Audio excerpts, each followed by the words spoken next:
Hey guys, what's up? This is Estelita Quintero and you are watching Afro-Latina.com.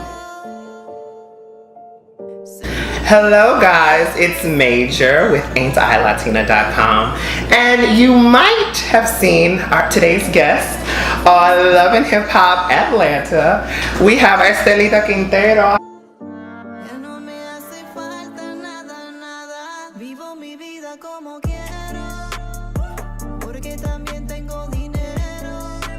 So let's jump right into it. Love and Hip Hop Atlanta, how did this come about? It was one of those moments when I was like, I need to move out of LA. I want to start fresh. And then one day Stevie slid on my DM. He was like, hey, why are you not on television? Why do you have a manager? I see you trying to do, music and acting. And next thing you know, the network started reaching out. So what has your experience been like being on this show? Awkward, because I was a newbie. And when I'm saying I was a newbie, I was new to Atlanta, meaning I didn't know anybody. But you did have a relationship with Erica Mena, right? Yes, but her and I kind of fell out. But I have to say the show really made our friendship stronger. First of all, you are a gladiator because you were very transparent about one of the reasons why you moved to the U.S. Yes. Why do you think it's so important for women who are victims of sexual assault to tell their story? I think it's very important, but also it's very important to keep in mind that not everybody is gonna be willing to speak about it, because I feel like you're never gonna be ready. But whenever you feel like you want to open up about it, you should. So when I did that scene, I was completely messed up for weeks, because it's like now I have to relieve the moment and all of those things, and it brought a lot of memories.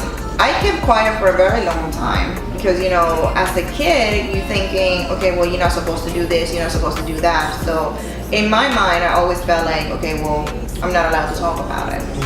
Because at the end of the day, we're speaking about my father.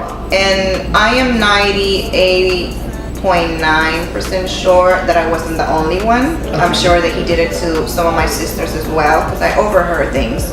Growing up, we grow up pretty poor. And I also believe that my mom, in a way, kind of probably knew. Maybe she saw something and was like, okay,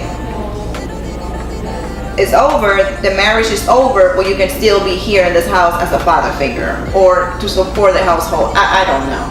So do you have any advice for people? Do you think therapy is a good way to go about a situation like this, talking about it? Because I can't tell somebody, because I open up about it and now I can inspire other people, you need to talk about it. Right. One thing I can tell you is that I'm glad that I was able to inspire other people and let them know that you're not alone.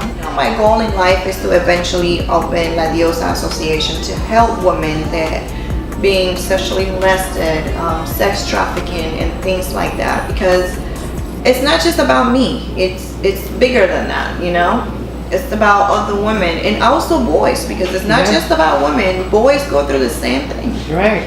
Now, as far as music, do you think that the show helped? When it comes to my music, yes, because a lot of people really didn't know that I was into music until I got on the show. So who are some of your musical influences? I grew up listening to Hector Lavoe, Celia Cruz, Frankie Ruiz, La India, a little bit of Mark Anthony. And those are the people that made it possible for artists like myself to even have a chance in this industry.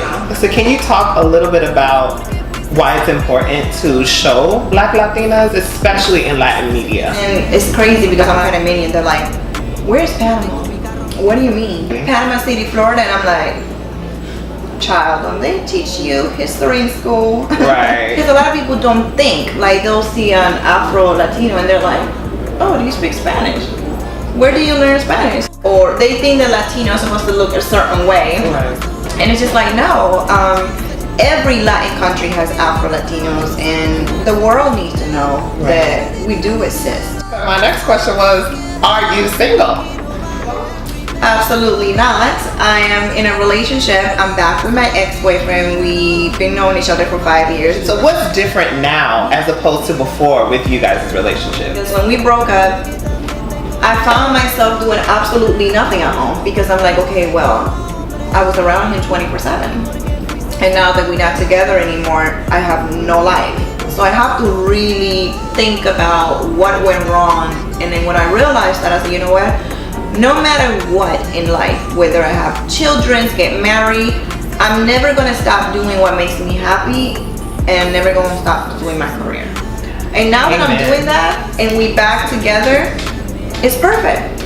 Thank you so much for talking with us at Afro-Latina. This has been such a joy.